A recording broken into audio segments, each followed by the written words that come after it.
SB4 Media. Tuggussa Enssonga.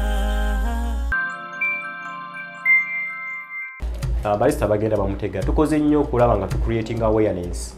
Okulaba nti abantu bategeera coffee. Abaana bano bosomesa.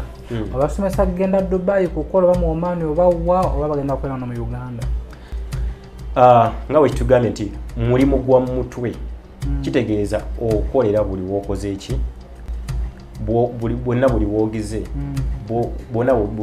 Bonna wosobodde. Abaana wano bakola, abaana ebweru bakola. Tufuna n'abajja wano ku trading nga yagamba manyi nafunye ka visa kanga ka America. Naye njagala genda eri guno mulimu kankole ki nga gusome. Abagenda mu Europe bonna bajja wano tuba training. Abayizi baffe kasita bategedde mbu SB4 ne bakola ki? Ne basobola okubeera nga ano makola gennyini. Bwamanyi oba tugiriira wano. Ngande yanziza baluwa bagikoze. Brista World abayizi baffe waba Brista World mu pastry classes. Paul Saka abaita mu kivulo ekitumiddwa 33 years of Paul Saka and school music in Uganda. Okuyingira shinze mtwalo 10 abayize mtwalo 5 emeza milioni 2 ku Serena Hotel nga 11 mu June. Ono yesa Paul Saka eno jubilewo yaleto kuyimba kwa mulembe masomero omukankufu kakensa professor the legend Kawaji omusime Paul Saka awarekedwa akabayizi b'abafuuse ensonga Remba n'amakula Pastor Wilson Bugembe Helena Nanjego Stella Kayaga Flona Namukasa Bettina Flash Rap Rebecca Jingo Catherine Kusasira Nesamisa Semakula Kalaba itamwena mujembere unga kabula abantu bonna bwebatambudde olugendo luno 11 mu June ku Serena Hotel Paul Saka Iwagidwa Budo SS BBS Telefina Bukedo Lupapla Chabasa Fama Hardware World Clever's Origin School St. Michael and Thomas Junior School Nansa na Chebando Lady Valeria Vocation and Business College DIT Sam's Wine. Are you interested in upgrading your sleeping and bathing experience? Then Ziwa & Sons is the right spot for you. We sell blankets, bed sheets, duvet covers, bed covers, mattress protectors, mosquito nets, wardrobe, all closets, towels, bathrobes, pillows, traveling pillows, cushions, shoe rack, dyeing rack, and ironing boards. Buy all your favorite products online with comfort from your office and workplace, home, hostel at a go from our website www.ziwaansons.com and have it delivered to your doorstep. Call us on 0705 364 749. Ziwa & Sons, where comfort and luxury is a pleasure. Tuggussa Enssonga.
Ndemo kunya kuka kalunabera coffee kawa barista.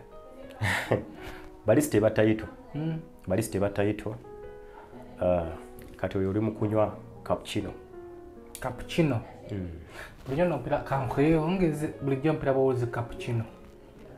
Bafu de kenywede cappuccino. SB4 Media Tuggussa Enssonga. Muzuku wakajja yakubuuzaako omugeye Sebunya. Bulijjo mwebuuza nti abaana bava mu Oman, abaana bava mu Saudi. lwaki mutuyitira babizibu bokka. Ansa eri bweti nti abasinga obungi abavaayo nga bali bulungi abakolawo ebyobuvunaanyizibwa batono nnyo abaagala okujja mu kamera. Naye olunaku lwaliro ndina Brista Sadat nga yenno yakolerako mu Oman eyo n'akikuba. Bwe yakikuba najja natandika okuyiiya obulamu. Tulina kuba nga tutunuulira emboozi y'okukyeyo wamu n'achievements zaakola wano mu Uganda. Naawe gwali eyo ng'oli Oman, ng'oli Saudi, oli mu Dubai, osobola okukikola. Tekikwetagisa kuba kyo emyaka 15 kujja okwetandikirawo. Tuli wano Kawempe. Keti Farao. Naam. Sanso okulaba. Soko tubuuzeeko. Abali ku SB4 Media. Nsanyusa okubalaba mwenna abali ku SB4 Media. Assalamu alaikum wa rahmatullahi wa barakatuh. Salamu kiramuso. Tuba tuwagaliza mirembe.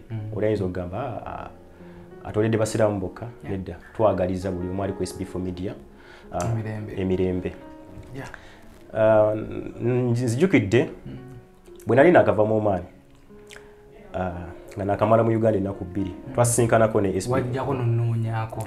So ne twogeramuko bye twayogera negamba SB4 nkomyewo. Kanjiribe kanjiye n'ekitono kyenkoze ki kyofunyewo. Oyina point gye waŋŋamba noŋŋamba naye funayo obudde ojja osomese banno nga abakuba ekyeyo bute bayinza okukola ki nonneekweka. Si kwekweka.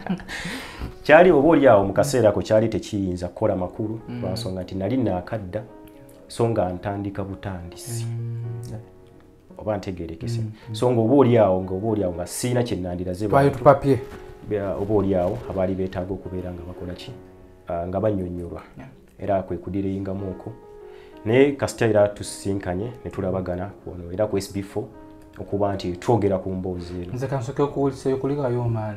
Oman navaayo bakudipotinga budipotinzi obutadde kuba basinga obungi wajja Uganda kinene nyamalawo ekinene nnyo weeks 2 ku mwezi nga ddayo. Yali Oman ogenda nga lekkata oba Dubai. Kituufu nnyo Oman tebandipotingangako. Actually mu Oman nze omu ku babaristas abasinga okuba anyways abenkizo nga bwe tujja okubalaga ebintu kubaga actually nakadda nakuva mu Oman. Oman wafuuka waka. Sigamba nti wenavaayo nga nvudde ku kyesiddangayo nedda. Oman ngendayo Oman nakati nakava mu Oman. Kubanga eriyo projects ezitambuliriza coffee. Bantegeerekesa. Babuuze kabali mu Oman. Abali mu Oman banangi okusingira ddala ba baristas. Abaana bali mu Oman bali mu zi coffee shop. Muliyo bani kuba nyizo ogendako mu Oman eyo nno wenyo ku cappuccino nga simanyi. Nagenda mu Oman nali ndowooza nze kamu na Uganda aliyo. Naye ekyasinga okuneewuunyisa natuukayo n'ensanga y'abantu we bati Bannayuganda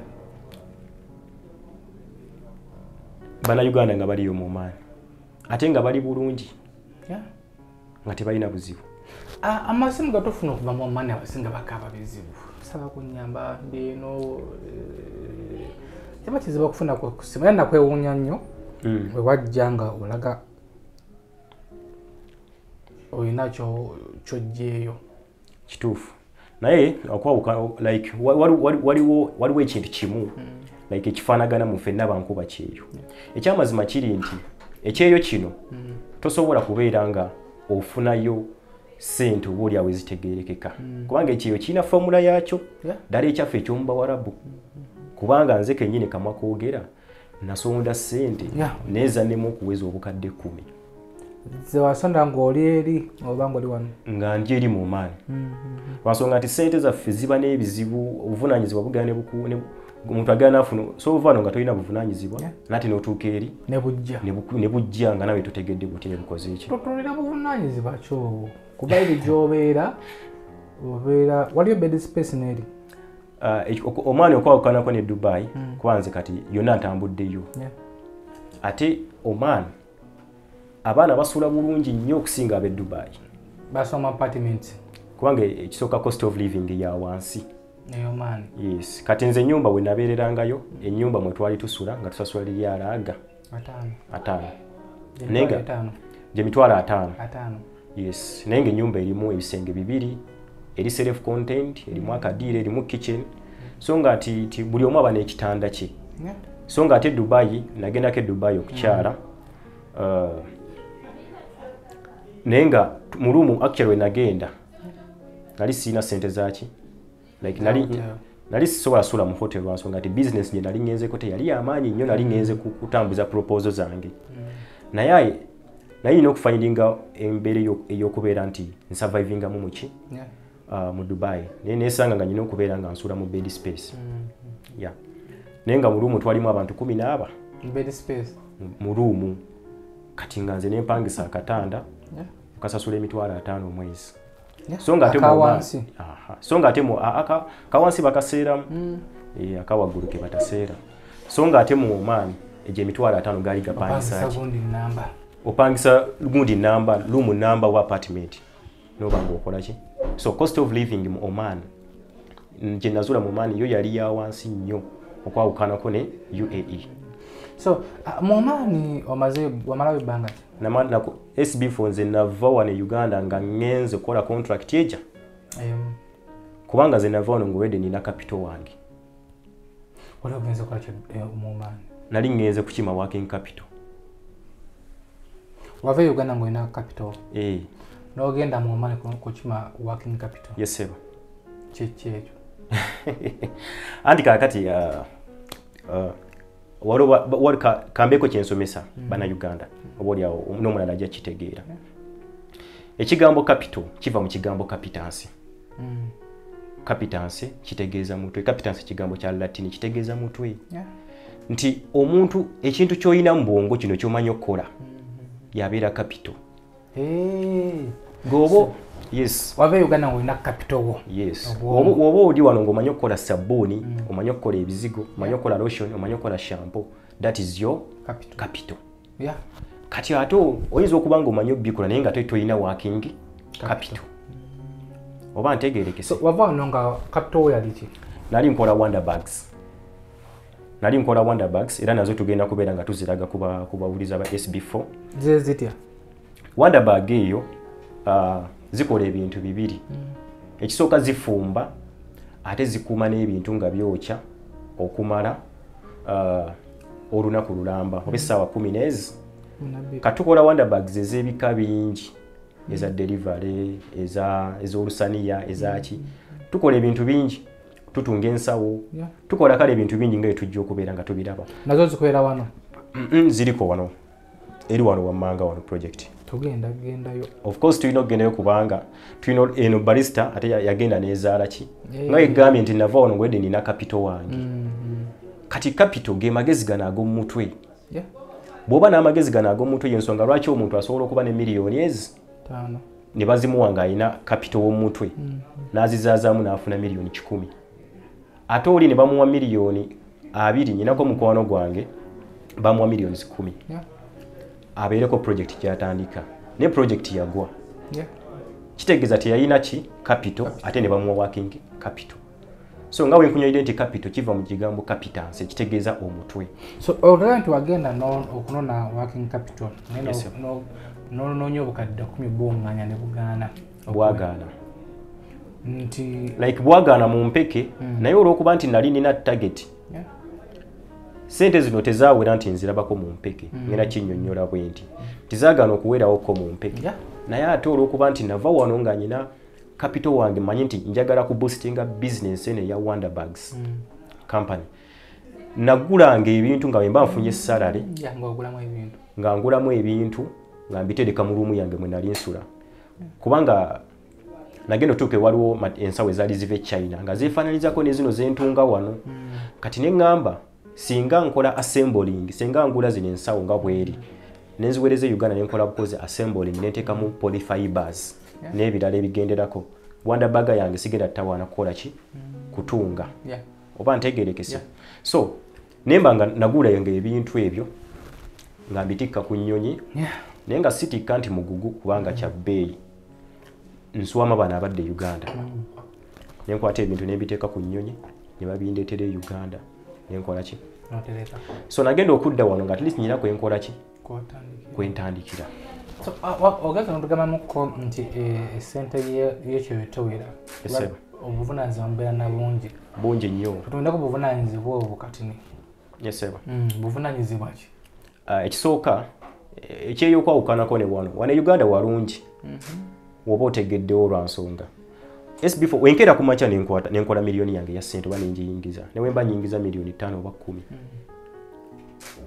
tojja kutegeera oba ntegeerekese naye mu kyeyo obeera mu sport omuntu kwakulabira nti nno nga 27 otasulwa ogenda kufuna akakadde kamu n'ekitundu kati nakuweereza message ng'alowooza akusabye emitwalo 2 ng'alowooza ali omeka alowooza ali omu naye ng'abakusabye bangi abaana abo ku kyeyo twabeeranga ku kyeyo ng'ofuna messages bwezi oba ntegeerekese because omuntu abaana era wano abaana nkibagamba ne mbagamba ba baristas ne mbagamba nti ojja kwekanga wano nti nno nti ojja kulaba nti bakusaba ssente tebakusaba ssente because nabo banyina abandi zikusabye bakola batokola ki tozirina naye gwe va wano ogende ku kyeyo n'omuntu gw'otasuubira ojja kugamba nti gundi ampeereza audio ng'omulaba muntu wabuvunaanyizibwa ate nga tammika abantu abamu bafamire abantu abamu baki nakuweereza audio nakweyabiza nagamba mutabani wange nina ekizibu ABCDE nakuweereza audio dakika nga 7 ng'olina okukwata ssente ozikole ki ozimuwe so kati ebiseera ebisinga twesanga nti nno nti abantu tebasobola kubeera nga bakola ki nga basevinga ssente so omwana ali mu Oman oba mu Saudi muweeyo akalowooza nakyokola atakusevinga wakasente omuntu yenna gye bavuddeko tuza nga tusomesa abaana wagenda nayenga bigurupu ya WhatsApp twagira TikTok asobola okuva eno ng'ali singo ng'era agenza kukolerera abaana be otuuka nga dda ku TikTok ng'asangayo olulenzi olw'emoola batandika kudeetinga infact ennaku ezo nga 2-3 emabega waliwo yajja mu inbox yange ayajja omuvubuka ku TikTok omuvubuka oyo muyimbi nataka kumubalira okukola video yagenda okubaliramu omwana nga yakamu obukadde 10 kyokka sikutegedde bulungi yamujja ku TikTok bw'omuvuka nga muyimbi omuwala nga omuvuka nga atanga okugamba omuwala ninayo video shoot tukole no lwimbo tugenda kuyitawo tugenda kudda nkwanjule dedede bwe bityo kati omuwala wabuukira alaba omuvubuka ng'apepeya ate n'omuwala omulala okubalira mu ssente zeyakamu nga zize mu millions nga 12 omwana ali Saudi nga omuwala nkubira mbo simanyanga ate ngende ku polisi nsiba omuvubuka ono ate nga yazimweweera yennyini nemugamba oba omuvuna namusango yakuvaluwinga ssente zo kituufu nnyo kati omwana ali eyo omwa ku magezi ki okubeera nga asobola okuterekako akasente omwana omuntu yenna ali actually ayagala okusavinga ssente ekyo actually nina program eyitibwa baristas around the world era entambula zange ezo zendaba ntambula mu nsi eno neno era wenva wano ngendako mu nsi ndala meeting aba baristas tulina program gye tutambula nti omuntu yenna nze kyembagamba kimu bw'oba owulira nga tolina bizibu bigenda kumira ssente zino create your own problems ekirimitinga abaana bano nti ava wano olw'okuba tannawasa tapangisa takola kitalina responsibility afairinga creatingawo ekizibu ye nga ye n'atamanya nti at time ajja kwetaaga ki kati olina okucreatinga ekizibu n'omanya nti ndi musajja ngenze ku kyeyo nina emyaka 2 mu 2 but being that I'm a man I will need to buy land one day I will need my own house kati gwoba owuliranga toyina kizibu kicreating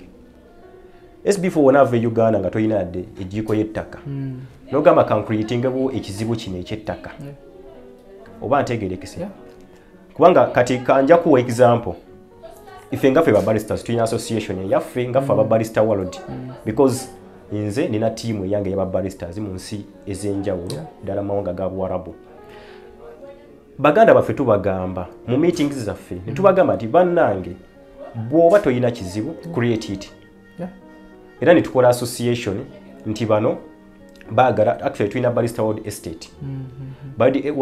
Brista World Estate ba baristas tukunganya ba baristas nti obanti 10 ne babaako ettaka libakola ki libagula bonga bo ba baristas ne basasula subscription fee ku ttaka eryo baligula jointly naye nga buli omu ayinako paati ye oba ntegerekise so nti weba yiika buli omu nga ayinako 5 ku 10 be bantu 7 nga bagisaze bulungi ne tumanya nti ba baristas 7 balina wiika yabwe gye bali muggula basasudde subscription fee bwa sente bweziti then buli mwezi bateekayo sente bweziti buli omu okulaba nti akavalinga ki ettaka lirimu kati kitegeeza ogenza okukola bati ocreatinzeewo ekizibu gwe nga ggwe ojja kubeera awo nti bamanja osasule sente zaki naye remember you are paying this money but again you are the beneficiary bw'omala oteekawo ettaka ng'okuliitingawo ekizibu ekirala nti kati kankole ki ettaka lyetaaga okuzimbako bwebanga ye programu gy'olina oba ntegeerekese so gwe wena wenna ali eyo ndowooza akantu ako kapiikinze naddala bannyinaffe abali mu Saudi bwe basinga okukaaba Saudi n'Oman ndowooza akalowooza ako kafunye bulungi tukateeke mu nkola so nga tetunajja ku Brista World wano wetuli tudde Oman mu kugendayo wagenda ng'ogenze okukola ba Brista babakuyigireeyo SB4 tebyali byangu actually nsooka okwebaza muganda wange Ryan Brista owe Dubai oyo omumanyi wa tabbu naye Ryan namuwa challenge nno namugamba Ryan era challenge njimuwa nga nsinzira ku SB4 Media Ryan omentalinza abaana bangi actually Ryan yasinza okumentalinga abaana mu Dubai ba baristas naye bwali mentalinga yo omwana oba oli awo n'atuuka mu hafu ya byenkoze mu coffee na Ryan namuterawo challenge ya milioni 5 Ryan sabo tuge sente zino aleta omwana akole ya hafu y'ebyo byenkoze mu barista Ryan mwebaza nti yanyingiza coffee nga sibimanyi kati ombuuza na joininga ntya coffee joininga oti njakuba ka brief background kano ken jumya kune muganda wange Ryan oyo twakwatagana tuyina ebitugatta bingi naye yasooka n'agenda ettaki bwe yava ettaki n'akomawo Uganda n'atraininga barista then n'alyoka ng'alina okugenda wa Dubai kati mu kugenda Dubai before nga tanagenda Dubai nga omanyi ebyokutambula ebyo olumu byeyitagamu akasente sente zaali nyingi ezaali zeetaagisa ng'abuzaako akasente zaali sente nga si nyingi oba ntegeerekese so zaali sente nga si nyingi najja nagamba manyi blood ngenda naye sente zikoze eki zesibye naye mubiseera ebyo nali ngenda kugula motoka yange esooka that was 2014 kozi nagula emmotoka nga nkyali na waka Rani najja nagamba kati omumotoka mugambye enkyankuwa ssente kyokka ate n'ekyali wange naye azze nabikalubye nazibiriza emmotoka n'ensooka nenjireka nenkwata akasente nenkola ki nenkamuwa naye after some time nga wayiseewo gyali emyaka nga 3 nguleda ali Dubai ntuuka wano Uganda nange bikola ki binkwata muganda wange omanyi njagala genda Oman njagala sigera mu Oman wotuuka ngo yagala kufuluma oba tofayo wajolaga embeera webe kunyizi wonna okyoba kivu kugenda kukola era yensonga lwaki nti abaana bamu bafuna ebizibu yantukubiriza omuntu yenayina neobera desperate otya beera mukakkamu tomala gagenda wantu obutafuna biki bizibu tambula nate following amakuba amatuufu so nkwata akasente nkawa muganda wange mugamba manyi blood genda okole after 3 years Ryan mugamba nenagenda omugamba ngaliwo omuwarabu amusabye Brista Mwarabu yamugamba Ryan njagala yani omwana omulungi Ryan nga ayina omuntu yali amuwa ssente ali Uganda mugamba manyi nange njagala genda amuwa ssente za cash kyokka nga nange wendi mugambe njagala kola ki genda Ryan n'akwata opportunity n'agimpa Zile sente nazireka. Teyajja ku yadde olwataano. Kyekyo kyeŋŋamba nti bw'okola ekintu ekirungi it come back to you, kikomawo gy'oli in return. Oba ntegerekese. Ryan simuwulirangako mizezeze andi buli muntu yenna akoona mboko. Ryan lwakwadengera bumanyi omuntu amanyikibbwa tiwavaayo bakulumba nabakuteekako kiboozi anti waliwo omuntu akulumba naye nga nyini akulumbya nonya wayitirawo kituufu nnyo so naye mwebaza nti yantwala nga kimanyi siri Brista kubanga yampa enamba yampa omuwarabu n'amunkwasa n'abaako ebika bya caayi byambuulira so omuwarabu ne mugamba ndi Brista ABCD naye tolina kyomanyi wallahi nga sirina kyemmanyi kati omuwarabu mba ndi awo omuwarabu ali serious ansabye passport aweereza visa naweereza visa neninyinnyonyi ng'ogenza okukola ki kola Brista kubanga nasooka manyi nze nyina karakita emu bw'ombuuza nti omanyi okukola kino sisobola gamba nno era bintu bingi nnyo bye tuyitiddewo eyo nakiyigiza n'abaana bange Omwarabu wakubuuza nti nno e Uganda real estate yesoboka mugambe yes bwakubuuza kino kisoboka because mu mbeera eyo tufuniddemu abantu bangi abajja Uganda okwagala oteekawo ki sente so togamba nga no gamba nga yes then after oyige kikolebwa kitya kati nali nakagamba nti yes omusajja ansabye passport after some few days visa ekoze eki nga n'ekigambo Brista nali sikimanyi nga noonya bunoonya wenyinza ku trainingira Brista nga wakyambuze Uganda muno yes so neninnyonyi neŋŋenda ntuuka mu Oman musajja nteeka ku mashini tokirabanga nabo nga siina kyemmanyi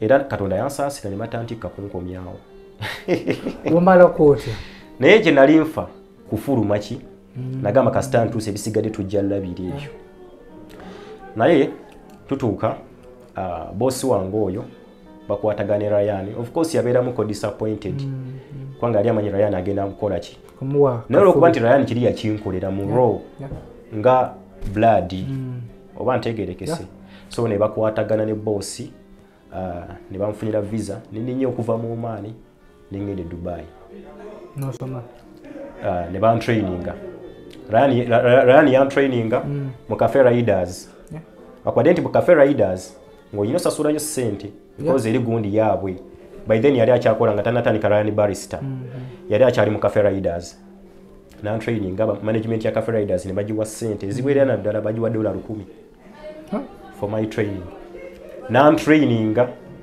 bulungi nnyo omwezi mulamba expenses zonna nga ziri covered by Muwarabu ne mala nenninya nenzirayo wa mu Oman nenkolera omusajja kwa coffee shop yali eggulawo buguzi akwadera kyankostinga mukko kuba naveno nga nofuna millions ezi ng'omusaala kusinziira ku experience yange nali mugambye naye unfortunately nantema emitwalo aga nofuna kamu kitundu naye nga still it was okay kubanga kiyampa actually nadda nayo ko ne mwebaza nnyo oyo bossi wange Omuwarabu siraba nga omusajja alina mutima mulungi nga bada nengenda mu Oman ne mukolera bulungi nnyo coffee shop yaabwe ne tugitutumula ne tugiweesa ebitiibwa award ne tuzifuna era nagenda okuvaayo nze ne visa yange yagireka eri open yagano gikansolinga nga masadati woyagalira okudda kola ki because I knew that mutuufu mbadde simanyi nateekayo nnyo amaanyi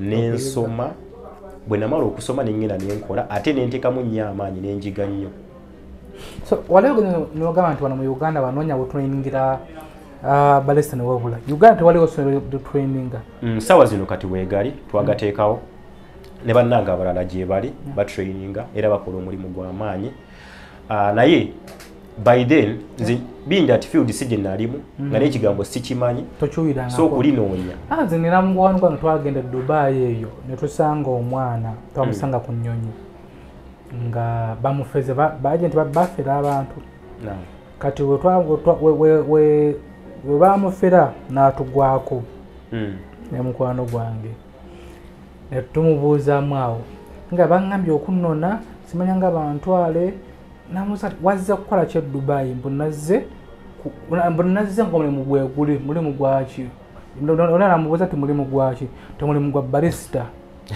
kalona nga barista yakufeze Dubai tali mirimu barista yakufeze netubeera nekaba naye barista yafaanana ate nekwata ku barista ngenda musiba barista ngenda namubuuza muna Uganda kati ngo jukira ono omwana abyatidde okusoose okugenda ku mu Dubai ekyakituuka nti yatusala ku airport ng'ate atumanyi namugamba barista afaanana atya kati omwana ye eri amanyi tonamubuuza amusinga nnyo kati nga ye konkoshwa nti barista akola ki amumanyi kati ono yamanyi nti barista muntu kati ate yo omwana kyamanyi barista kakyali enkulabira olutalo namugamba kati tugenda ku hoteri wengenda okusula osulekaawo enkya tunonye barista tuva ne tuguluba naye wuwu paka ku hotero tuba tuliawo yisula katogobuugi yisimangajja yayamubugaga mami barista si muntu barista eba title naye emboozi eyo kyenyogamba SB4 bannange ng'oli ng'olina bwenna mwabeyita asimanya ba agent baani mwenna mwabali e Dubai mwabali mu nsi zonna gye muli oba oli Canada oba oli wa yonna gy'oli musasire ku Uganda musasire ku bantu wallahi abantu sente zino bazijja wala nnyo eri abantu badda ku zero batunda byabo oba ntegerekese naye gwe n'okwata sente n'ozira n'otafaayo ku muntu kikyakoze eki ekintu ekyo kibi nnyo bannange kibi nnyo muvaliwenga sente z'abantu SB4 Media Tuggussa Enssonga kwe tuli tulwana ku Brista World so mukuva maani wasalawo okutandika Brista World nga we nagambye jjukira nagenda nze ngenze okunoonya sente za bisawo byange biri wonderbags n'ebirala kati ate jjukira nga wegambye mbu capital wamalamu nga bakuwa Spanish latte tonyumye nga we nagambye nti nze nali nakava nagenda kunoonya capital working capital wabiri kyokka te remember nfunye ne capital omuki omulala ono wa barista okufuka nga nfuuse barista ate nga already Uganda ndabawo gap like nti weetaaga okukola ki okugira weetaagawoko kati ate noono capital naye wali yali wakubiri kyova nti nakomawo zonna nenkola project zonna so Uganda abantu bamanyi barista barista bagenda bamutega tukoze nnyo okulaba nga tucreating awareness okulaba nti abantu bategeera coffee kyewuunyisa nti nno coffee yasinga okubeera coffee wa Uganda tulina coffee omulungi nze neewuunya etwali eyo ku gundi ogenda ku international market coffee wa Uganda yasinga okubeera ow'ebbeeyi y'omu ku coffee yasinga okubeera ow'ebbeeyi because twagula coffee wa Ethiopia mitwalo 10 1 kg kyokka nga owa Uganda ali ku mitwalo 18 mulungi ne problem gye tulina nga ffe bannansi ate tetumanyi kiki tukola ki so kati tugezezzaako nnyo okulaba nga tucreatingamu awareness so kati wano mu Uganda abaana bano bw'osomesa abasomesa kugenda Dubai kukola oba mu Oman oba wa oba bagenda kukola wano mu Uganda nga we kitugambye nti mulimu gwa mutwe kitegeeza okolera buli wokoze eki bwonna buli woogize wona wosobodde kati ffe wano nga ffe aba Brista World tulina programu yaffe enteeketeeke tulina kampani zaffe ze tutrainingira ba barista because baali bafunanga demand order janga ya barista ne bagirekaawo musajja ga mumpe ba barista mumpa balina videos nga tebalina abaana bateeketeeke bamanyi ki bakola ki kwa n'abawarabu baabuuka abaana bagendanga nnyo nga batuuka eri nga bali green katagama mpereza video y'omuki y'omwana so abaana wano bakola abaana ebweru bakola tufuna n'abajja wano okutraininga nga yagamba omanyi nafunye ka visa kange aka America naye njagala genda eri guno omulimu kankole ki nga gusome abagenda mu Europe bona bajja wano tuba traininga wano watandika ddi tusazeewo ba student bangi bategeera batya ba student bano unfortunately ffe tetulanga era nsondoobera ku SB4 Media kwensoose okufulumira nga njogera bino naye tufuna ba students bajja orienteekateeka yaffe ennungi nga ffe aba Brista World kubanga tulina system eri very organized ekisooka quality y'ebintu bye tusomesa twagula buli machine eyeetaagisa mukola coffee ne coffee related items nti tetusomesa basics zokka tusomesa paka ku international tusomesa international standard actually ensonga ey'okubiri value for money omwana wamala okusoma kikyakola ki kyafuna tugezaako nnyo okuba in touch ne bannaffe abo okulaba nti abaana bano tubafunira wa ekiddako era nga ebyo si byogera bwogezi wabula we have evidence oba ntegeerekese era ne programu yaffe gyentambulako baristas around the world mu nsi ez'enjawulo abaana abo baana baffe bawano ku Brista World. So gyebavuddeko naddala mu Dubai ensinga okutegeera tuwulira ebigambibwa nti emirimu gya Brista gigenda giggwamu era tobera nti abaana bangi nnyo abasoma Brista nga tebalina kyakukola banoonyeza emirimu gibuze. Honestly bw'oba oyagala omulimu gw'obwa Brista ng'oyagala kulya mu nsi z'Abawarabu Dubai oyinza osooka n'omwesonyiwamukko go ge mazima mwegiri naye mitono nnyo lwansonga nti Dubai yagala neefuna ekizibu kimu nti eri open it's an open market nti whereby bantu bangi nnyo abajja nga bafloodings kozi osanga abantu abava e Kenya, Gambia, Nigeria baani bonna bali omwo bakola ki nze SB4 actually bwe nabeerera mu Gondi bwe nabeerera mu Oman nali nkolera ku border ya UAE ne Oman bana bangi nnyo abajja okukola visa change nga naye ng'olyajja amazemu emyezi 6 ze wano kola visa change era mu nteekateeka eyo nakwataganako ne Ryan Brista actually abaana byasooka traininga nga yakajja mu Dubai aynako abaana be twa traininga bali awo ku Banias abamu tebalina ye basula like naba traininga ne bajja ne basala ne balinya basi ne basala ne bajja ne bakolera mu zigundi mu zi coffee shop eziri mu Oman era abaana abo ne babeera bulungi nnyo. So emirimu gya Dubai egya Brista nga nti asuubira okugenda yasoose kamasonyiwe kyandibadde kirungi nnyo nodde Uganda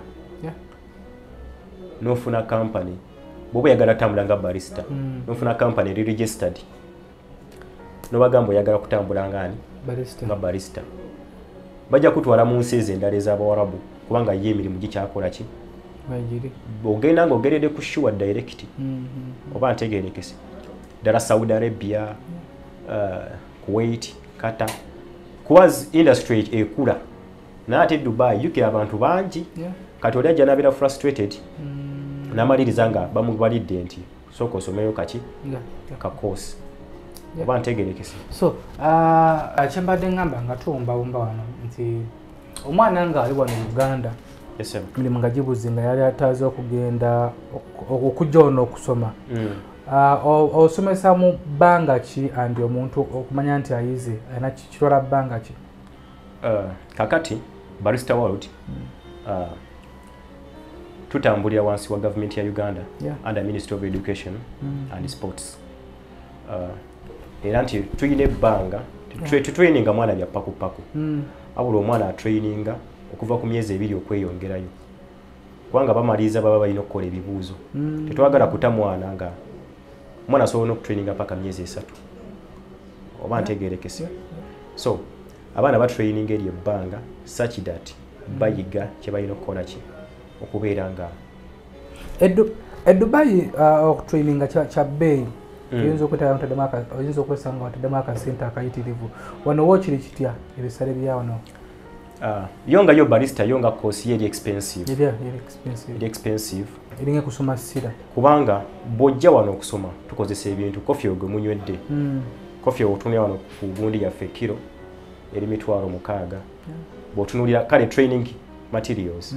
Bintu bingi nnyo bitukola ki? Like bitukozesa wano ku training. So bifuula gundi yokuba nti eri expensive ne basically tebe expensive nnyo. Ngobo lyawo wikiba kyogerebwa kubanga era wotunulira akasente koba osasudde ojja kwekanga nga half of the money ate ziguze ebintu byokoze eki byoyigiddeko so ekyo nakyo tukiconsidering nga tetunagamba mbu sente nyingi however cost yaffe ya wano teyinza kuba ate ng'eye Dubai.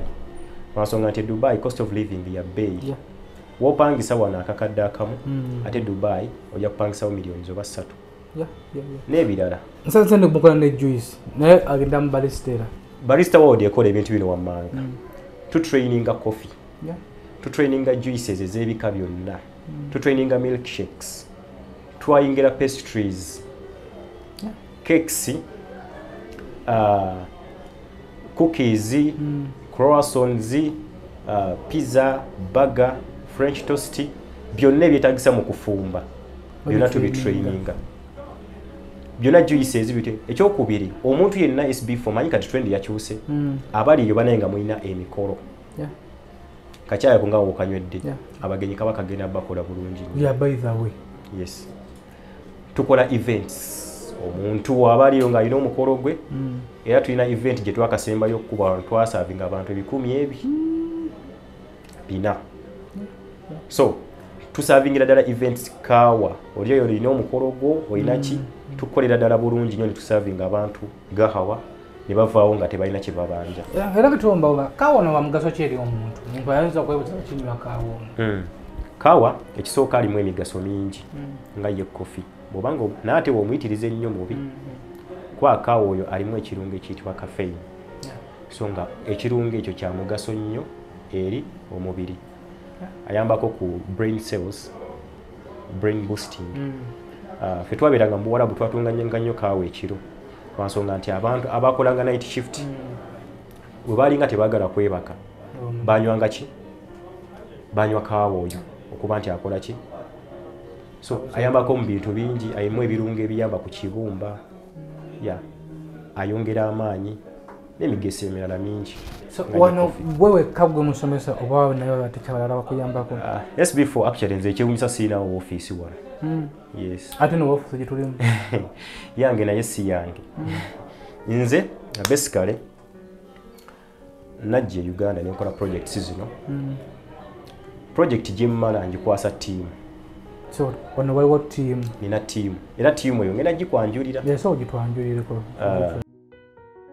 Ofcom Training Center etendekera erisoose mu ggwanga okutendeka abaami n'abakyala ku by'okusibayo n'okukola ku bya tekinologiya. Twakirizibwa Ministry y'ebyenjigiriza era nga be bawa n'abayizi certificate y'eggwanga mu masomo nga CCTV camera, intruder alarms, access control, time and attendance, electric fence, CCTV operators, basic solar, automated gates n'amasomo amalala mangi. Ate nga tusomesa abakumaca abakawungezi saako ne ku weekendi wabula gwatasomangako teweeraliikirira anti naawe tekulese mabega. Weewandise kati ng'otukubirako ku nooti 76 3 6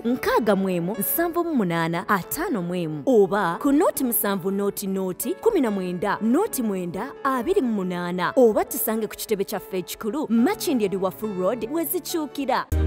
Yaffe Tuggussa Enssonga. Ebiseera ebisinga oba oyagala okukola ebintu ebinene.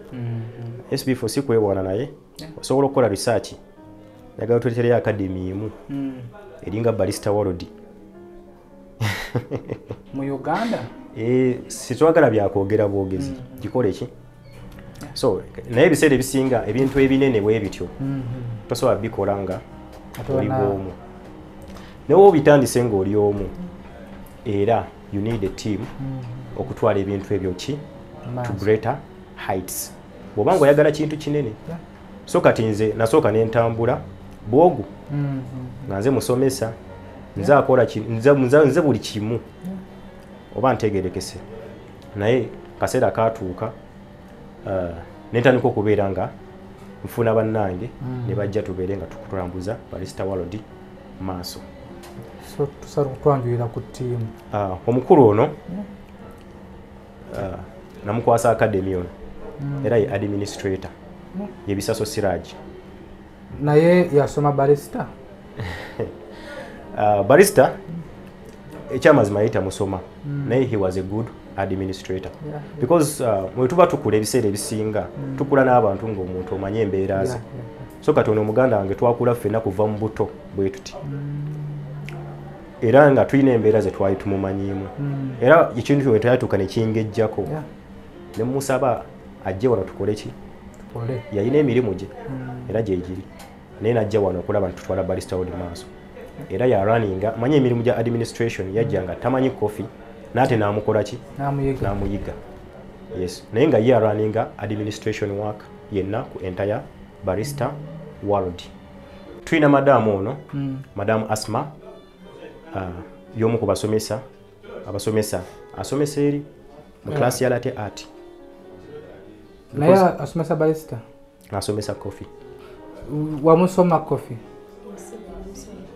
yamusomera wano bayaveri byagana eri yamusomera wano ndabona nti bizo okobanga byagana eri Dubai manyi ebiseera ebisinga oba n'abayizi osportingamu abalungi oba n'amasomero agamu ga recruitinga ababadde abayizi ate ne bafuuka abaki abasomesa so bwe yamala okusoma ate nga kwali afunye omulimu mugundi mu kafe emu gye sijja kwogera naye ne musaba n'akola ki because olwekyo kye namulabamu era y'omu ku basomesa bano ku Brista World. Then tulinamu ne Madam Tifa ono yajjanga muwala muto nnyo yajja mu COVID manyi abazadde tebayagala nnyo kuuma abaana mu COVID nga bali awo idle so yajja ku Brista World afune kyasoma nga wetulinda because fene mu COVID twasigala tukola ki nga tusomesa abayizi abatonotono so y'omu ku bayizi abafe mu COVID awo nali ntandika butandisi era naye we yamaliriza n'asigalira ddala kuki ku Brista World era naye tutambula naye so Brista babadde mu Dubai n'alemererwa ne babatikko okudda mu Uganda bo balowoozezaako otya abo bajja ne tuba advisinga ku procedure mwe baba balina okuyita ate okulaba nga bagenda mu nsi endala kitegeera sigenda mugamba nti tumuzzayo Dubai wabula tulina abapartners baffe tumu advisinga nti kola ABCDE mu straight line then n'agenda n'akola ki n'akola era bangi nnyo betuyambye mu mbeera eyo so wende ebeweddeyo management ebeweddeyo management waliwo bachief balina emirimu gye bali mu kola eno tugenda balaba waliwo abali mu operations eri tugenda kubalaba kokko naye nga a part of the team ngaona wano team tuliwo team ewerera ddala abantu 7 tukabazeho bali kukola tugezaako award eno mina kubeera nga award eno yampeebwa lwakubadde nti yampeebwa mu bbanga lyembadde mu Oman wajijja mu Oman kano kenzizeeyo yes yampeebwa abakulu like because mu Oman nze omu kubayambyeko speciality coffee shops okukola ki okukula noddukayo saddukayo wholeheartedly mbakubanga naddukayo nandibadde siddayo ate kukola ki naye nsetingidde abasajja abangi coffee shops zaabwe from scratch set up ezo nenzikola era we naddayoko okulambula team yaba Speciality Coffee Association eya Oman nempa award eyo program yange gye naliko eya baristas around the world.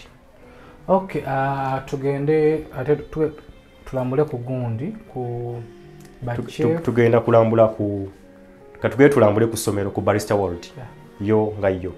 Okay, toyanziza nnyo toyanzege SB4 Media Tuggussa Enssonga tukyongera mu maaso.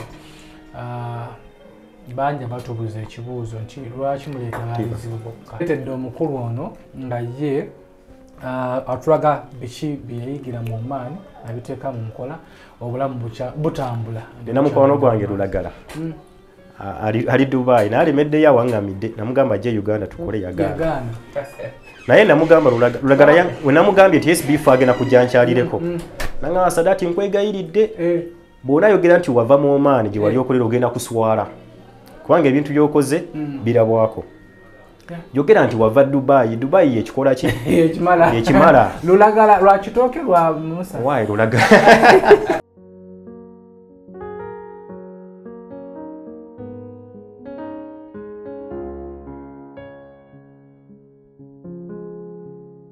Kakati Brista World ezimu ku classes zaffe. Eno class yaffe tulina wano Zoom class. Era abayizi kubanga tulina wano Zoom class era bano abayizi ababazze tukozesa Zoom lwa nsonga nti nno tulina bannaffe abava nga basomera naffe naye ne bagenda mugundi ne bagenda ne bakolera ebweru kati batuukayo ebimu ku yabayize oba okusingako bye twabasomesa wano ne babeera nga babikola ki nga bagira like nga bakola ki nga basomesa bannaabwe okubeera nga bakola ki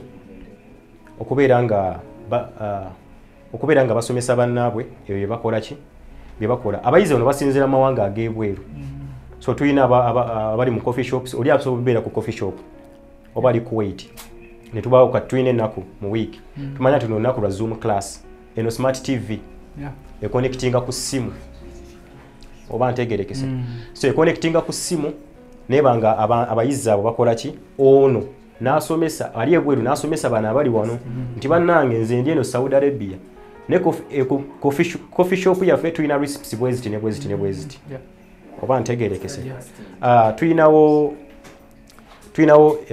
ebika bino ebya juices byonna byonna nga bwe mubiraba nga bwe tunyonyodde eri nga bwe mbibanyonyodde eri byonna byonna tubikola oba oli wano okusingako oba ntegerekese so tulina class eno endala class endala eri kakati office tulina muganda waffe ono oyo omu ku ba staff Bukenya Musa era nga ya running operation yali mu operations office ku Brista World SB4 nga bwenkunyonyoddemuko ffe tiimu eyaffe ya Brista World tulina mu program ezaffe ezitambula program ezo nga bwenzikunyonyoddemuko abamu ku bakwasaganya programs ezo yono omukulu ali mu operations era ye Bukenya Musa yatambuza emirimu gyonna egya operation ku Brista World. Tukyali bafunda nera tulina ebirooto ebyokwongera okukola ki okugaziwa nera bwe tuli siwabi eno ye pastry class yaffe so eno class erimu ebintu bibiri erimu manual brewing erimu ne pastries kati olaba ebintu bino bwe manual brewing tulinawo eno wagiyita V60 ono nayo coffee bamuyita filtered coffee V60 tulinawo siphon eno siphon tulinawo chemix tulinawo aeropress waliwo eno mocha pot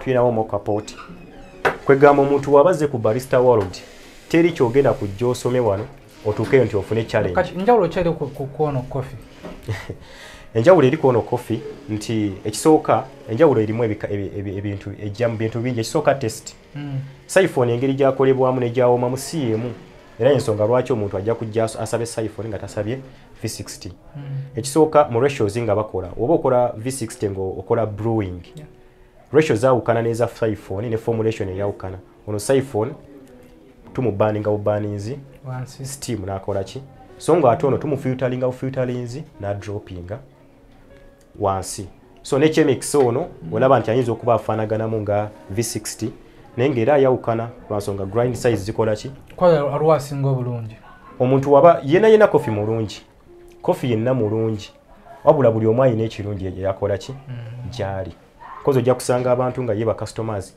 nga banywa coffee yekka ng'oli ajja kusanga nga banywa bino coffee yekka naye nga gwe bajjamu kuwako gamenti tebikola ki tebiwooma oba ntegerekese tulina tusomesa abayizi baffe okukola ice cream ice cream twamugattako lwansonga mu coffees twatusavinga iced coffees waliwo zibayita affogato waliwo tulinamu zi milkshakes ezeetaga ice cream so nga byonna byetaaga omuntu okubanga amanya ice cream asobole okubeera ng'akola milkshake oba affogato n'ebirala then ne tubaamu ne cookies pizza burger byonna bingi ate bano ba chef semirako ne mu kamera tubalabeko chef Johnny ne chef Salma be bantu baffe abakwasaganya classes zaffe eza pastries era bano bw'oba olina omukolo SB4 tulaba nti tuli Brista tusomesa busomesa naye tugenze tugaziwa tine woba olina mukolo nti SB4 nti olinayo gundi baby shower olinayo kino olinayo birthday nogamba Brista World munkolere cake bakyefu baffe bagikola ate bayinza n'obutagikola abayizi bayinza ogikola ate ne bwewuunya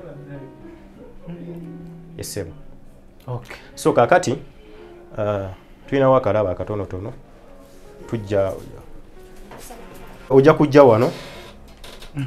kujja wano kimanyi bino ebintu waze ku Barista World waze ku Barista World so tetwagala kwogera bitaliiwo twogera ekintu ekikola ki era SB4 kenkubuzeeko abayizi baffe kasita bategedde mbu SB4 ajja ne bakola ki ne basobola okubeera nga ano makula gennyini gwamanyi oba tugiriira wano nga neyanziza baluwa bagikoze Barista World abayizi baffe waba Barista World mu pastry classes bagikoze nga bagikolera special for you nfunye ekirowoozo birthday yange badde buzaako emyezi ng'ebiri sembeza mu birthday yange ya leero dipostinga mbadde manyi ojja tugamba tukukolere ya leero kati yo keeke ngifunye abebera omutandika okuleeta weba yaleero ebyokunywa byabwereere naye nga neyanziza nnyo kale SB4 okuva eri abayizi baffe aba Barista World babadde nga bagikolera era nja kusaba madamu babeere nga bagikupakingira simanyi tugiriire wano oba tujja kuleka kati butuno buno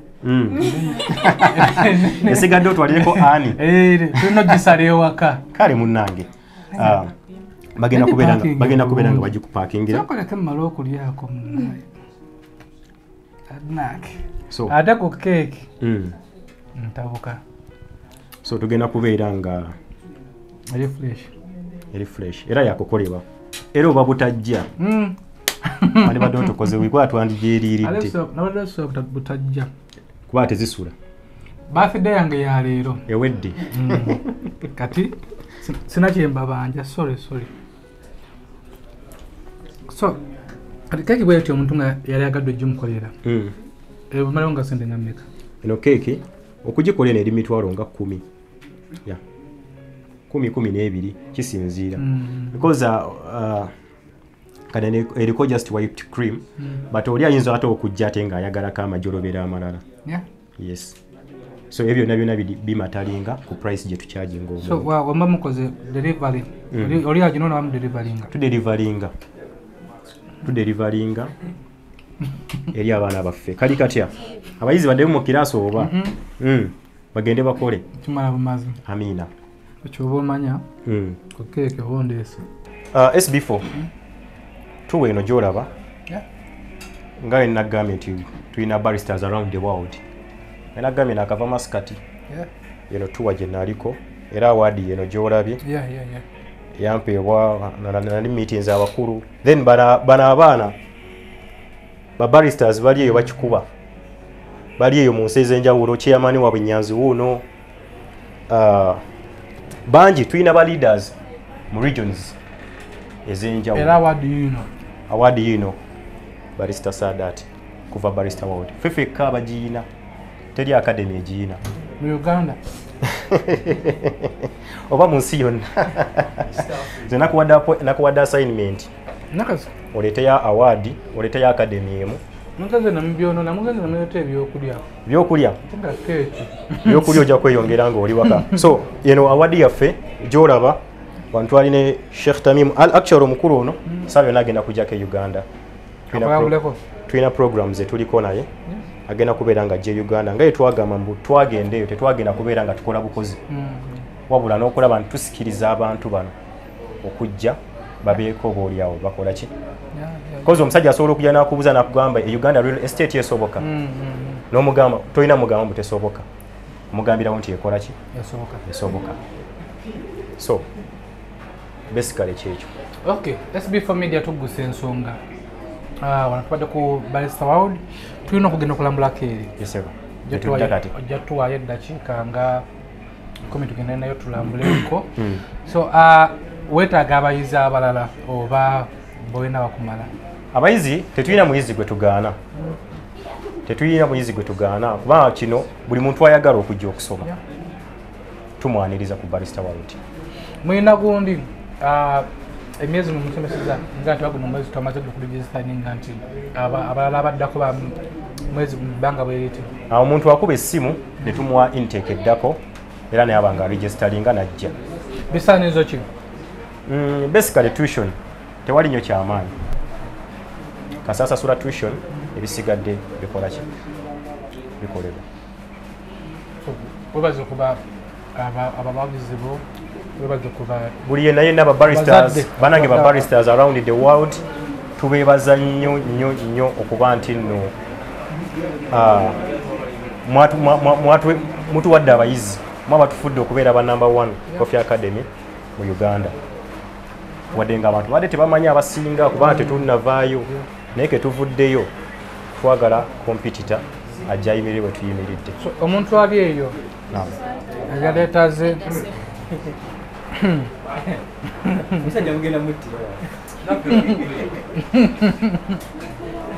omuntu ali eyo yaleeta malpaze kukola ndeka mulimu mwampatana mubi omuntu ali eyo yaleetaze okujja oba okufuna batya okujja okusoma oba oleo nokuwa ku mirimu egyokukola cakes kyonna omuntu eyandeetaze okujja ku Barista World ku nsonga za Barista World ekisooka tulina wano enamba z'essimu olaba ekipande kiriko enamba z'essimu 070 53 59 31 tulina n'essimu endala 0704 63 97 84 aba tutuuseko ku Barista World zonna zonna eruweri ku WhatsApp zonna kweziri okay toyanziza kikyewumalo toyanziza nnyo akaseera kano katusigazza tukirire kato wali twaba tukubirala nange webali kukola webale kubeera ng'okiikiridde abaana b'omaani lulagala yaŋŋamba njogere Dubai sobola olulagala otuleke abasinga betujjako interviews z'omaani bakomawo balina bizibu ono yalwala asaba buyambi ono mulabu yamuzaalamu omwana ono biki ala abavubuka za agent yanziba naye twale tutufunayo nga y'omuntu avayo nga atalina kyatulaga era tusaba Mukama abeere nga akugaziiza amina so toyanziza nnyo toyanze SB4 Media Tuggussa Enssonga tukiireko ate wali mu program zange za baristas around the world wenagambye entambula okulambula ababaristas mu nsi ez'enjawulo nina nyambadde ekanzu SB4 sigenda nti nyambadde uniform nedda ekanzu eno njambala era nga ya Barista World kati buli nsi gye ntuukamu bwe mmalayo ekanzu sigiddamu era eno ngenda giwanika ku Barista World kutuwa yange gye mbaddeko era signature zino zonna z'olaba zonna buli signature gy'olaba ya barista basayiningako buli signature gy'olaba basayiningako ba baristas kuba ojambayira kati eno tugenda gitimba tugitimba ne tuteekako bendera y'ensi eyo mweva kati wenva kati eno yali emaskat so kati ngenda kubeera nga ngenda Saudi Arabia era nayo bamaze okutungisa ekanzu endala gye ngenda okubeera nga nnya era aba Saudi Arabia ba baristas mbaleetera ekanzu yammwe brand new gye mugenda okubeera nga musayiningako tubeere nga tutambuliramu ku project ya baristas around the world. Paul Saka abayita mu kivulo ekituumiddwa 33 years of Paul Saka and school music in Uganda okuyinga shinze emitwalo 10 abayize emitwalo 5 emmeeza miliyoni 2 ku Serena Hotel nga 11 June ono ye Paul Saka eyaleeta okuyimba okw'omulembe mu masomero omukenkufu kakensa Professor the Legend Tawaji omusiime Paul Saka awerekeddwako abayizi b'abafuusa ensonga Remba Namakula Pastor Wilson Bugembe Helena Nanjego Stella Kayaga Flona Namukasa Bettina Flash Rap Rebecca Jingo Catherine Kusasira ne Samisa Semakula kale abayita mwenna mujembere ng'agabula abantu bonna bwe batambudde olugendo luno 11 June ku Serena Hotel Paul Saka iwagiddwa Budo SS BBS Telefina Bukedde Olupapula Chabasa Fama Hardware World Clever's Origin School St. Michael and Thomas Junior School Nansana Chebando Lady Valeria Vocation and Business College DIT Sam's Wine.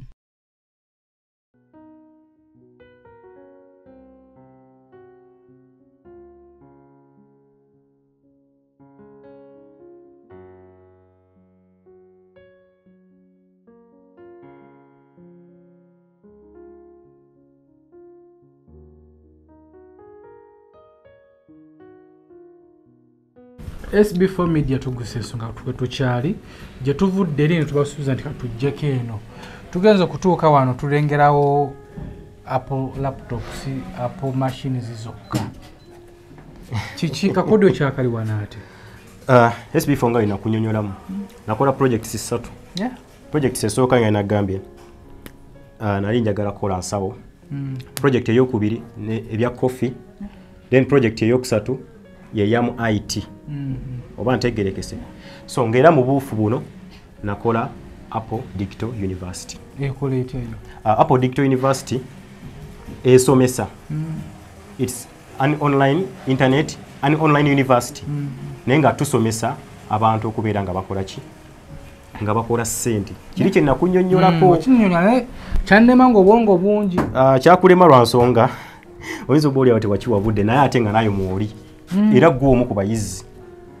Gw'omu oba olyawo ku bagondi abaki abagenda okubeera nga tutambula nayo mu Apple studio mu Apple Digital University lwa nsonga nti SB4 nyina ekintu kye nazuula nti bannayuganda bangi ekisooka babibbwa ekyokubiri tebamanyi internet monetization skills. Abantu tebamanyanga konti asobola okutuula ku laptop oba mbu asobola okutuula ku computer nga talina walaze talina gwayogedde naye like talina transaction gyakoze because abantu abasinga abakola zibayita ponzi schemes oba obubbi bw'oku internet babeera nga bakola ki babeera nga bagira bakwata ne bagamba abantu nti osobola okukola sente ku online nesooka oteekemu bweziti n'abantu tebakimanyi nti osobola okutuulawo ku online kuliko emirimu kyaba navayo mu COVID-19 ne muganda wange Faruk ne tuba nga twasomesa abantu era bangi abaaganyulwa mu mbeera eyo ne tubasomesa okubeera nga bakola sente okuyita ku mukuto gwaki ogwa internet nti omuntu asobola okubeera nga online writing courses ziri zimu courses zigenda okubeera nga zisomesebwa ku Apple University. Tuinamu online writing, tuinamu transcription, tuinamu dropshipping. Because tukola ebintu bingi era nga wolaba. Nakundi tokyagibera ku computer ndala yonna mukolera ku Apple zokka. Kuba? Yes sir. Tulengerawo MacBook, computer zonna zisoboka okubeera nga zikola ki? Nga zikola. Oba ntegerekese. Nobo ina HP, nobo ina yona brand. So long as esobola okubeera nga connectinga ku internet, osobola okubeera nga ogikozesa. N'otuula wansi nga tolina gosasudde yadde n'olwataano. SB4 Apple Digital University kyetwagala okubeera nga tulaga abantu nti osobola okutuula wansi ne computer yo n'ogamba nti nze nziguddewo e-commerce stores zaffe. Because ngaffe tulina e-commerce stores etulaninga both here ne bweru. Oba ntegekise tukola mini importation, tukola zi software, like tukola zi applications. Tulina team ezimba applications, tukola ekiyitibwa drop servicing. Nti abantu bali mu nsi ez'enjawulo baba bagala bakolera ebintu ne tubeebikolera nga tulina abantu ba virtual assistants baffe ababeera nga batuyambako okubeera nga bakola. So nino department. Eno nayo department yeyokusatu. Kwa department zonna nze najja ideas zange zonna nali nziina mu mutwe. Era zonna nembeera nga nzikola ki? Nga implementinga. Sina idea gye nkoze ki? Gye ndekeredde. Naye kyakusabibwa kinene nnyo nti nno omu ku bantu betu bate tugenda otambula nabo mu program eno y'okubeera nga tusomesa abantu how they can make money online. Abadde president w'aba bloggers. Katonda yamujjuludde nga tumaze okubeera nga tukola program okuba nti tutambuza program eno maaso. Kubanga mu bbanga tonoko tugenda kubeera nga tulonkinga university yaffe eno. Okay. Yes sir. So amaanyi mangi. Tugezaako. Nawe nabasasula. Okubeera okusasula ku like okuyiga. Bano this is my team. This is my team. Enyambako okubeera nga turaninga because if tukola emirimu mingi tukola drop shipping, tukola drop servicing, tukola mini importation, tulina zi e-commerce store ezaffe nga ze turaninga. Nti omuntu ogulawo edduuka ku mukutu nga liryo naye nga si liryo. Oba ntegerekese. Noba nga otunda ebintu biva China bigenda mu America. Tukola ku Amazon, tukola ne Alibaba, tukola n'ebintu bingi. Tuzimba zi applications ez'enjawulo era omuntu yenna nga ayagala okukola application zobaki. Ate n'abaana bono bennyini abo bennyini balina emirimu gyabwe. nga bwa freelancers ndakujja nzimbe app n'oba tozimbye app tulinawo abantu katolaba eriyo abantu online abakola sente tulinawo nga bannayuganda ng'oli akakola emitwalo 5 ejja $, ng'oli akakola emitwalo 10 ejja $, naye nga tataddeemu sente wabula you offer the service, they pay you money in return. Apo university kizo okulaga ezo okulaga nti no tuve mweri we eya enkadde y'okunoonya omulimu tugende mu modern way eyokubeera nga tukola ki nga tunoonya emirimu nti you just sit down with your laptop and computer then you do the work oba in America oba Bungereza naye ng'oli Uganda then nowayo account ya PayPal ne babeera nga bagikola ki nga bakusasula sente zera no zireceiving wane Uganda. Amaanyi mangi. Nga we nali gambye nkolabye okitunuulidde ne weewuunya soko situlemu kawo nnyambeko ebiseera ebisinga bagamba buli oba nga oyagala okgenda ewala nze SB4 ndi muntu kuva dda kwata ebintu byange ne mbiwandiika ku lupapula bye nnaakola omwaka era ne mbifollowing ebigaanye ne bikola ki ebigaana we guggwako nga waliwo byesikoze nga manya bigaanye naye tekiŋŋaana gezaako. So this is our plan era nga plan yaffe eno nga olali projects zaffe zino Brista World, Velvet Energy wamu ne Apple Digital University yeno plan yaffe twagizimba ne tugiteeka wano era nga ngera wolabye we tuli consistent nti I have to make sure that programs zino ziri implemented era nga tulowooza n'ekino kikola ki kisoboka era nga tulinako we tutuuse mu kulaba nti tukola ki kyekiri kye nagambye nti buli bw'oba n'ekizibu SB4 nga you have created a problem because bw'otunya kino ekizibu kye nnina simanyi oyinza kirimu sente nga mmeka buwumbi nno. So kakati bwe kiba nga kirimu ezo n'onansanga n'obukadde 10 oba 2 ne wemba n'obukadde 10 oba 2 oba 3 I don't feel it is money. Era nziraba nga sente zaki za bulijjo tojja kunsanga nti nfunye obukadde 10 onsange nti oba ntegerekese lwansonga nti the plans and the vision that we have ziri bigger than obusente buli obuki obutono. So this is our plan era nga tugenda kubeera nga tugi-implementinga program ziri awo Gayaza Road insha Allah tuyina essuubi mu kigenda kubeera nga kikola ki nga kisoboka. Yes sir. So tugendeko ero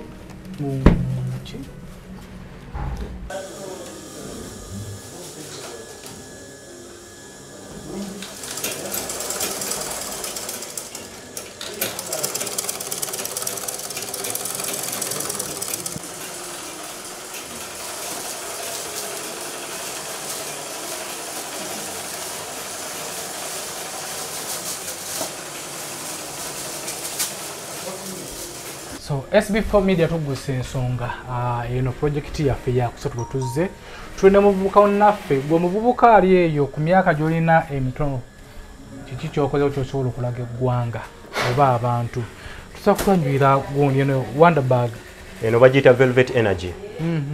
Velvet Energy nga tukola ebintu bingi ngeri ensawo because twalina project nalina project nga nali ku university project ya Chinalizing Uganda. Project ya Chinalizing Uganda eyo yali yagamba nti ebintu ebikolebwa China era ye project eno gyolaba wano mu conference eno gyolaba Chinalizing Uganda ye project eyo inaga nti ebintu ebikolebwa China tusobola okubeera nga naffe wano tubikola ki tubikola e Uganda. So mu bintu ebikolebwa ze mwemuli zino ensawo SB4 kana akasawo soro buka kakolebwa wano tuyina abawala baffe bazitunga tuyinawo ez'abakyala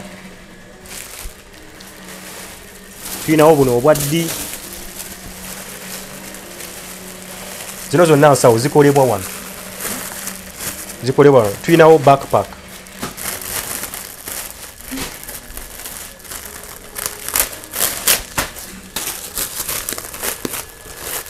tuyinawo ensawo ng'eno backpack ey'oku mugongo tuyinawo ensawo eza handbag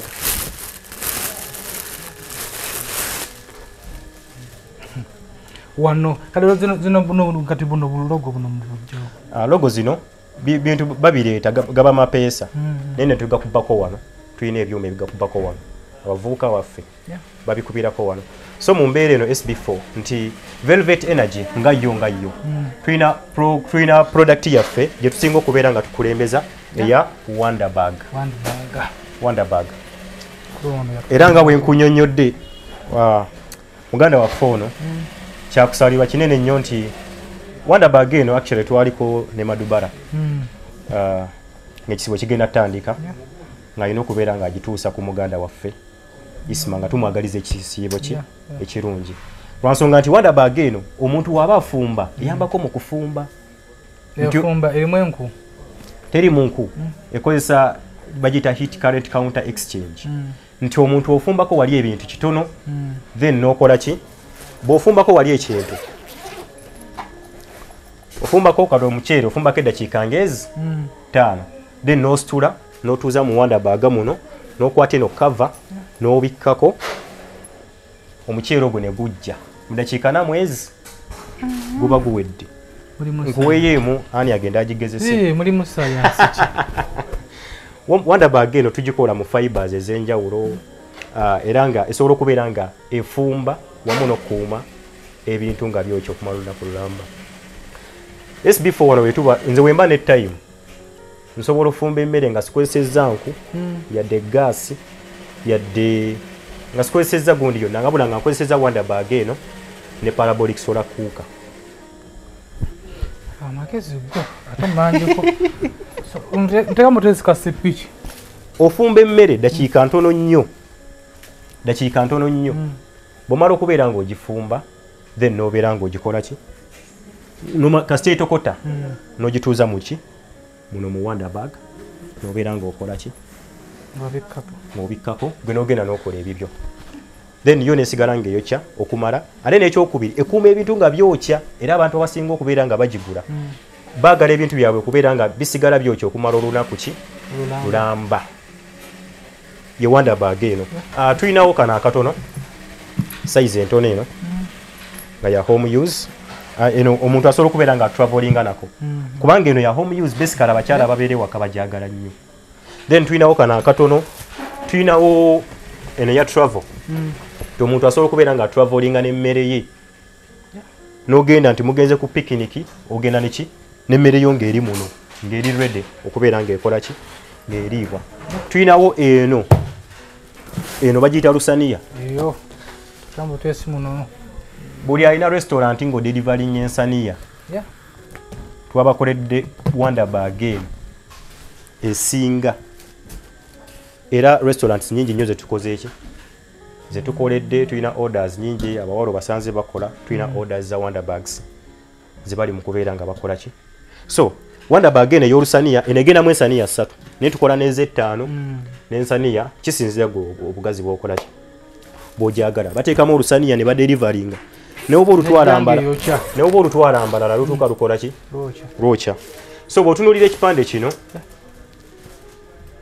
nze natandika okuyiriba nga ndi mwana muto SB4 era ebintu bino nabikola nga saabikola nti nabikola nakayingira myaka 2 eno yali conference yange eyasooka Chinalizing Uganda ekyo ne twayagala okubeera nga tusomesa ebintu abantu ebikolebwa e China okubeera nga bikolebwa ki ne wano mu Uganda then era yeno tiimu yange mwe twatambuza Chinalizing Uganda then eno conference yali ku Tuggussa Hotel era twali tulaunchinga zino Wonderbags yeno version gye twasooka okubeera nga tufulumya before nga sinagenda ku kyeyo then tulinawo eno Youth Forum for Business and Peace eno project yali y'abavubuka baleeta abavubuka abasukkulumye ku bannaabwe era nga actually bampa ekirabo ky'okubeera International Art Ambassador nga tupromotinga project Business for Peace era ensonga lwaki twakola Velvet Foundation lwansonga nti bw'oengaginga abantu nga bali busy nga bakola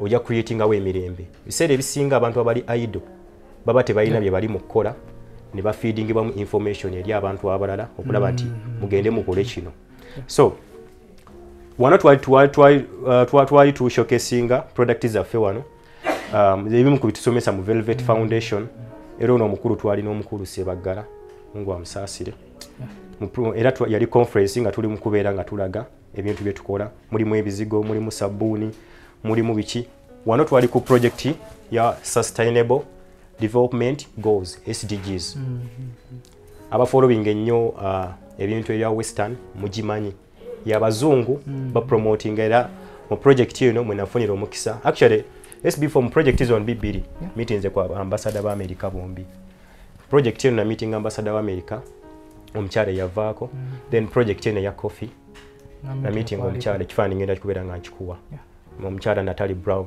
yaje ne tubeera nga twamukolera muki tubeera nga twamukolera mu amanyi mangi so nga tuwumba yeseba na wo parking tuparkinga zino boxi eriye ziri endala eriye za deliveries bagenda okubeera nga batwala so tugezako okubeera nga tukola so nga tuwumba bobaka kibosobola okugamba mu Uganda omuvubuka ali eyo anyoma emirimu ayinza okuba nti anyoma emirimu naye nga atya okutandika nze obubaka bwe mbagamba nti mukole ate ekyokubiri temutya kutandika because abantu bangi baliyo balina negativity ku Uganda SB4 botunulira bana Uganda tulina obulwadde obutuluma nti omuntu avuddemu ko bw'avaayo n'ayogera ekintu abantu abali negative bangi abavaayo ne bamukola ki ne bamukuba kati waliwo omusajja omu si mu meeting ngako naye followinga byayogera Haji Bakaluba mu following nnyo ojja kwekanga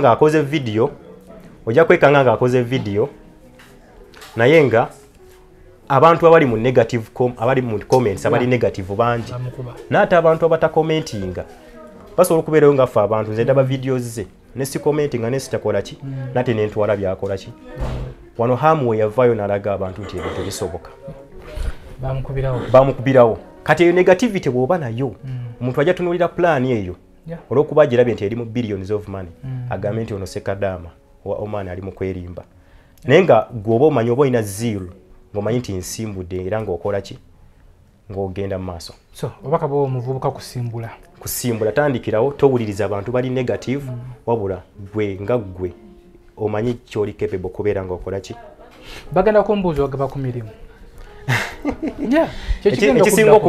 ekisinga okubeera ekikulu mu byonna emirimu gyo tugisomesa tulina Velvet Foundation omuntu yenna ayinza okuba nti ayagala mulimu manyi bagamba bw'ogabira omuntu bw'omuwa eddobo bagamba liba ddobo okumuwa ekyennyanja amuwadde eddobo kati ffe twatandikawo Velvet Foundation era nga tusomesa ebintu byolaba wano zi bags ziki tulinawo eno gundi bye tukola mu kasasiro eno domati eno uno obugoye wasalaasala eri oba ntegerekese zonna abantu bagina tulina Velvet Foundation eyo tusomesa abantu ku bwereere oba ntegerekese ayagala okusoma jja n'asoma ku bwereere buli bw'obanga oyagala ekintu buli wanga olina ekintu ky'okoze mu community baako ky'oteekawo ekimpactinga community kati nga Velvet Energy weeriwo nti tukola wonder bags n'ensawo twateekawo ne Velvet Foundation okuba nti ate tusomese ki ebintu ebyo byonna nti ensawo biki bags era gwe yonna yenna nti oba goli okola mu house nti oba oli kisijja kuyita Kadama ki ekigaana okutandikirawo muganda w'omulimu musindike ku Velvet Foundation oba olaba nti ali capable kola ki bw'aba talina byalaani byatandikirako tujjamu ya mwazika ku byaki ku bya company so essimu eri ku screen okwo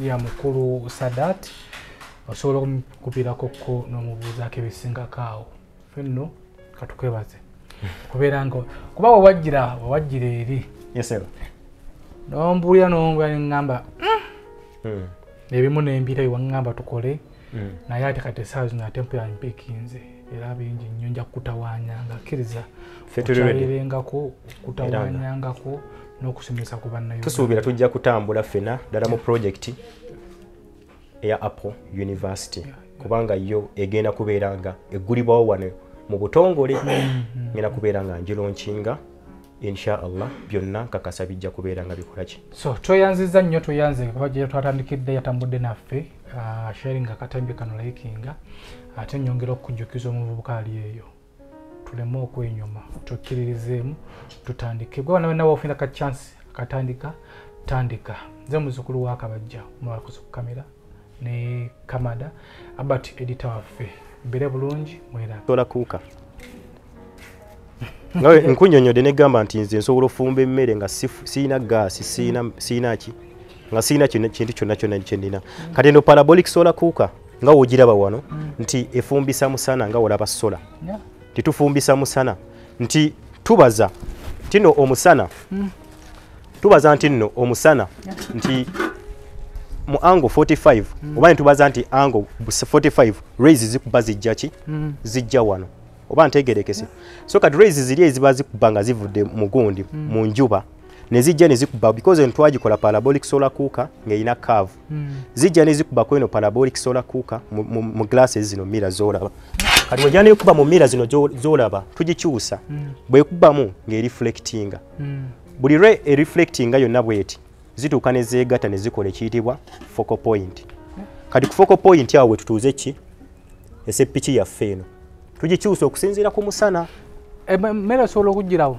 emmere egirawo bulungi nnyo era awakana asibe ssente nedda kati focal point tugisiba nti kati focal point webanga batumaze ogikyusa gundi eno focal point rays ziba tezigenda kubeera nga ziyita mu miguwa zino ziyitamu naye teziba z'amaanyi nnyo kati eri focal point wezeegattira nti zikoze ka sharp gundi blend kali wewa creatinga ki wewa creating kokalaba otete ka sharp ka gundi ka rays kali awo mugigira mugibaza like mugibala koze okwata ekipapula n'okwata focal point n'oteeka ku kipapula kikola ki kijja kati omanya nti focal point eri wano kuba nigino emiguwa tujja adjustinga siga nti giri wano focal point esobola okubeera wano esobola okubeera wansi kisinzira omusana ngeri gye kukoze eki kati zijja ne zikubako ne zireflectinga bwe zireflectinga awo wetutuuze seppiki n'obeera nga ofumba emmere yo bulungi nnyo bw'oba oyagadde gyongerako n'ogiteeka mu wonder bag